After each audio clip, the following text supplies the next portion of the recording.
അങ്ങനെ ഒടുവിൽ ആ സുദിനം വന്നെത്തിയിരിക്കുകയാണ്. കേരളത്തിൽ UDF സർക്കാർ അധികാരത്തിലേറി.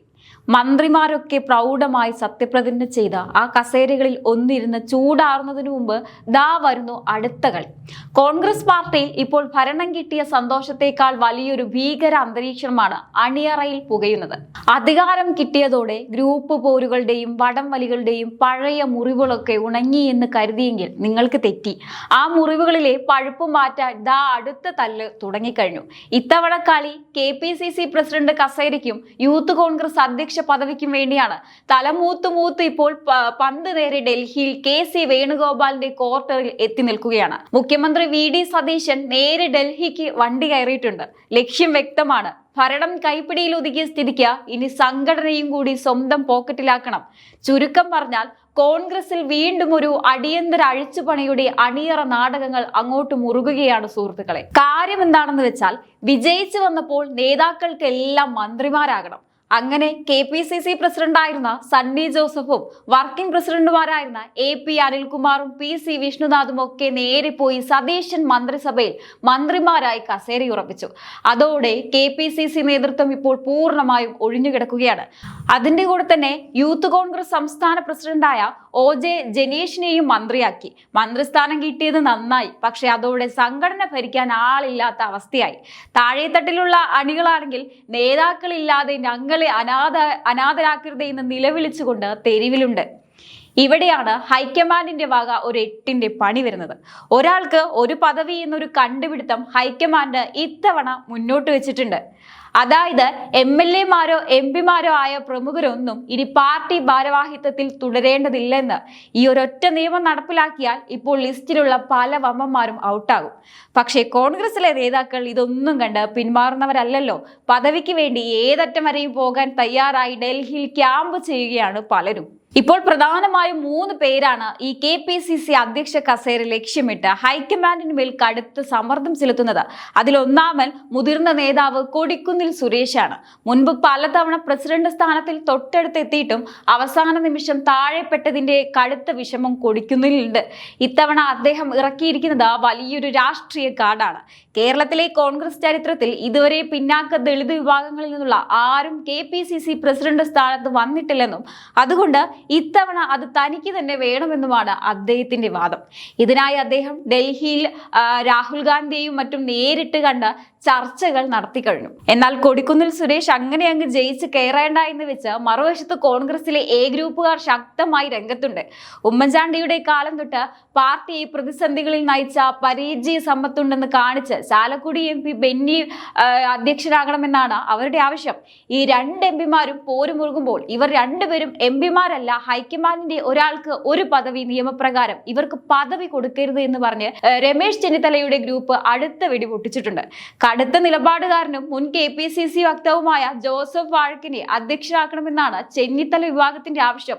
മുൻപ് പല പദവികളും വാഗ്ദാനം ചെയ്ത് തന്നെ പറ്റിച്ചതിന്റെ കടുത്ത അമർഷം അദ്ദേഹത്തിന്റെ നേതൃത്വത്തെ അറിയിച്ചിട്ടുണ്ട്. ഇതിനൊക്കെ പുറമെ KC ജോസഫ്, ആന്റോ ആന്റണി, അടൂർ പ്രകാശ് എന്നിവരുടെ പേരുകളും കേൾക്കുന്നുണ്ട്. യുവാക്കളുടെ പ്രതിനിധിയായി മാത്യു കുഴൽനാടനെ കൊണ്ടുവരണം എന്നൊരാവശ്യവും ചില കോണുകളിൽ നിന്ന് ഉയരുന്നുണ്ട്. ജനപ്രതിനിധികൾ പാടില്ലെന്ന നിയമം കടുത്തതായാൽ കൊടിക്കുന്നിലും ബെന്നിയുടെയും മറ്റും കുഴൽനാടന്റെയും കന്നിയിൽ പാറ്റ വീഴും. അങ്ങനെ വന്നാൽ പൂർണ്ണ സമയ സംഘടനാ പ്രവർത്തകരായ ജോസഫ് വാഴക്കനോ KC ജോസഫിനോ ഭാഗ്യം തുണച്ചേക്കും.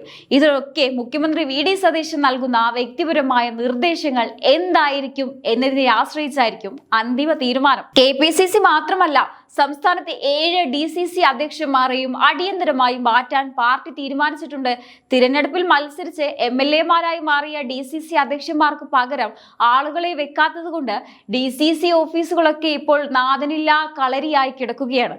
പാർട്ടി ഭരണം തിരിച്ചു പിടിച്ചിട്ടും സംഘടന ഇങ്ങനെ നിശ്ചലമായി കിടക്കുന്നത് വരാനിരിക്കുന്ന തദ്ദേശ തിരഞ്ഞെടുപ്പിൽ വലിയ തിരിച്ചടിയാകുമെന്ന വിമർശനം അണികൾക്കിടയിൽ തന്നെയുണ്ട്. അതുകൊണ്ട് ഇത്തവണ ജംബോ കമ്മിറ്റികളൊക്കെ ഒഴിവാക്കി കെട്ടുറപ്പുള്ള ഒരു ചെറിയ ടീമിനെ ഉണ്ടാക്കാനാണ് സതീശനും KC വേണുഗോപാലും നോക്കുന്നത്. ഇതിന്റെ കൂടെ തന്നെ യൂത്ത് കോൺഗ്രസ് അധ്യക്ഷ പദവിയിലേക്കും വൻ ചരട് വലികളാണ് നടക്കുന്നത്. മന്ത്രിയായ OJ ജനീഷിന് പകരം KC വേണുഗോപാൽ വിഭാഗത്തിനും VD സതീശൻ വിഭാഗത്തിനും താല്പര്യമുള്ള യുവ നേതാക്കളെ തിരികെ കയറ്റാൻ അണിയറയിൽ വലിയ മത്സരമാണ്. പാർലമെന്ററി പാർട്ടിയിൽ, അതായത് ഭരണത്തിൽ തനിക്കുണ്ടായ മേൽക്കൈ സംഘടനയിലും നിലനിർത്താനാണ് മുഖ്യമന്ത്രി VD സതീശന്റെ നീക്കം. എന്നാൽ ആഭ്യന്തര വകുപ്പ് കൈയാളുന്ന രമേശ് ചെന്നിത്തലയും കേന്ദ്രത്തിൽ പിടിപാടുള്ള KC വേണുഗോപാലും വിട്ടുവീഴ്ചയ്ക്ക് തയ്യാറാകാത്ത പക്ഷം ഈ പുനഃസംഘടന വീണ്ടും നീണ്ടുപോകാനാണ് സാധ്യത. എന്തായാലും മുഖ്യമന്ത്രിയായ ശേഷം ആദ്യമായി ഡൽഹിയിലെത്തിയ VD സതീശന് കേരള ഹൗസിൽ വികാര നിർഭരവും പ്രൗഢവുമായ സ്വീകരണമാണ് ലഭിച്ചത്. വിദ്യാർത്ഥികളും ജീവനക്കാരും ഒക്കെ മുദ്രാവാക്യം വിളിച്ചും പടക്കം പൊടിച്ചും മധുരം വിതരണം ചെയ്തുമാണ് പുതിയ മുഖ്യമന്ത്രിയെ വരവേറ്റത്. അതൊക്കെ കൊള്ളാം, പക്ഷെ യഥാർത്ഥ പരീക്ഷണം ഇന്നാണ്. ഡൽഹിയിൽ തുടരുന്ന സതീശൻ ഇന്ന് രാഹുൽ ഗാന്ധിയും പ്രിയങ്ക ഗാന്ധിയും AICC പ്രസിഡന്റ് മല്ലികാർജുൻ ഖാർഗെ എന്നിവരുമായി പ്രത്യേക കൂടിക്കാഴ്ച നടത്തും. ഈ കൂടിക്കാഴ്ചകളിലാണ് KPCC പ്രസിഡന്റ് സ്ഥാനത്തെക്കുറിച്ചുള്ള അന്തിമ മാർഗരേഖ തയ്യാറാകുന്നത്. ഭരണ നേതൃത്വവും സംഘടനാ നേതൃത്വവും തമ്മിൽ യാതൊരു വിധത്തിലുള്ള പരസ്യപ്പോരും ഉണ്ടാകരുതെന്നാണ് ഹൈക്കമാൻഡിന്റെ നിർദ്ദേശം. മുൻപ് ഉമ്മൻചാണ്ടി സർക്കാരിന്റെ കാലത്തും പിണറായി സർക്കാരിന്റെ കാലത്തും ഭരണവും സംഘടനയും തമ്മിലുണ്ടായ തർക്കങ്ങൾ ഉണ്ടാക്കിയ പുകിലുകൾ ചെറുതല്ല. അതുകൊണ്ട് VD സതീശനുമായി ഒത്തുപോകുന്ന ഒരാളെ കണ്ടെത്തുക എന്നത് KC വേണുഗോപാലിനും ഹൈക്കമാൻഡിനും തലവേദനയാണ്. സംസ്ഥാന കോൺഗ്രസിലെ ഗ്രൂപ്പ് സമവാക്യങ്ങൾ പൂർണ്ണമായി മാറിമറിഞ്ഞ സാഹചര്യത്തിൽ ഹൈക്കമാൻഡിന്റെ പ്രഖ്യാപനം എന്തായിരിക്കുമെന്നത് അണികളിലും വലിയ ആകാംക്ഷയാണ് ഉണ്ടാക്കുന്നത്. ഭരണത്തിൽ അഴിമതി വിരുദ്ധ പോരാട്ടങ്ങളുമായി മുന്നോട്ട് പോകുന്ന UDF സർക്കാരിന് കരുത്തുറ്റൊരു സംഘടനാ സംവിധാനം കൂടി ഒപ്പമുണ്ടായാൽ മാത്രമേ അടുത്ത 5 വർഷം സുഗമമായി മുന്നോട്ട് പോകാൻ കഴിയുമെന്ന യാഥാർത്ഥ്യം കോൺഗ്രസ് നേതൃത്വത്തിന് നന്നായി അറിയാം. അങ്ങനെ ഡൽഹിയിലെ രാഷ്ട്രീയ അന്തരീക്ഷം ഇപ്പോൾ ഒരു വൻ അഗ്നിപർവ്വതത്തിന് മുകളിലാണ് നിൽക്കുന്നത്. ആദ്യമായി ഡൽഹിയുടെ മണ്ണിൽ കാലുകുത്തിയ മുഖ്യമന്ത്രി VD സതീശന് കേരള ഹൗസിൽ ലഭിച്ച ആ വമ്പൻ സ്വീകരണത്തിന്റെ പടക്കപ്പുക തുടങ്ങുന്നതിന് മുൻപ് തന്നെ കോൺഗ്രസിന്റെ അണിയറയിലെ യഥാർത്ഥ വെടിമരുന്നിന് തീ പിടിച്ചു കഴിഞ്ഞു. രാഹുൽ ഗാന്ധി, പ്രിയങ്ക ഗാന്ധി, AICC പ്രസിഡന്റ് മല്ലികാർജുൻ ഖാർഗെ എന്നിവരുമായി മുഖ്യമന്ത്രി നടത്തുന്ന നിർണായക കൂടിക്കാഴ്ചകൾ കേവലം ഒരു സൗഹൃദ സന്ദർശനമല്ല, മറിച്ച് വരാനിരിക്കുന്ന 5 വർഷം കേരളത്തിൽ ആര് ഭരിക്കും, ആര് പാർട്ടിയെ നയിക്കുമെന്ന് തീരുമാനിക്കുന്ന രാഷ്ട്രീയ ഗുസ്തിയുടെ ഫൈനൽ റൗണ്ടാണ്. ഇവിടെ ഹൈക്കമാൻഡിന് മുന്നിലുള്ള ഏറ്റവും വലിയ വെല്ലുവിളിയെ പഴയ ചരിത്രത്തിൽ നിന്നും പഠിച്ച പാഠങ്ങളാണ്. ഭരണവും സംഘടനയും 2 ധ്രുവങ്ങളിൽ നിന്ന് പരസ്പരം പോരടിച്ചാൽ അത് സർക്കാരിന്റെ പ്രതിച്ഛായയെ എങ്ങനെ തകർക്കുമെന്ന് മുൻകാല അനുഭവങ്ങൾ കോൺഗ്രസിനെ നന്നായി പഠിപ്പിച്ചിട്ടുണ്ട്. അതുകൊണ്ട് തന്നെ ജനപ്രിയ നടപടികളുമായി മുന്നോട്ട് പോകുന്ന പുതിയ UDF സർക്കാരിന് പൂർണ്ണ പിന്തുണ നൽകുന്ന മുഖ്യമന്ത്രിയുമായി 100% ഒത്തുപോകുന്ന ഒരു KPCC അധ്യക്ഷനെ കണ്ടെത്തുക എന്നത് AICC ജനറൽ സെക്രട്ടറി KC വേണുഗോപാലിനും ഒരു അഗ്നിപരീക്ഷയാണ്. പഴയ ഗ്രൂപ്പ് സമവാക്യങ്ങൾ പൂർണ്ണമായും തകർന്നടിഞ്ഞ ഈ പുതിയ സാഹചര്യത്തിൽ താഴെ തട്ടിലുള്ള അണികളും വലിയ അങ്കലാപ്പിലാണ്. KPCC, യൂത്ത് കോൺഗ്രസ് നേതൃത്വങ്ങൾക്കൊപ്പം തന്നെ നാഥനില്ലാ കിടക്കുന്ന 7 DCC ഓഫീസുകൾ കൂടി അടിയന്തരമായി പുനഃസംഘടിപ്പിച്ചില്ലെങ്കിൽ ഇനി വരാനിരിക്കുന്ന തിരഞ്ഞെടുപ്പുകൾ പാർട്ടിക്ക് വലിയ വില നൽകേണ്ടി വരും. ജംബോ കമ്മിറ്റികൾ എന്ന കോൺഗ്രസിന്റെ സ്ഥിരം പരിപാടി ഒഴിവാക്കി കൃത്യമായ അച്ചടക്കമുള്ള ഒരു ചെറു സംഘത്തെ വാർത്തെടുക്കാനാണ് നേതൃത്വം ലക്ഷ്യമിടുന്നത്. ഒടുവിൽ പന്ത് വീണ്ടും ഹൈക്കമാൻഡിന്റെയും KC വേണുഗോപാലിന്റെയും കോർട്ടിൽ തന്നെയാണ് എത്തി നിൽക്കുന്നത്.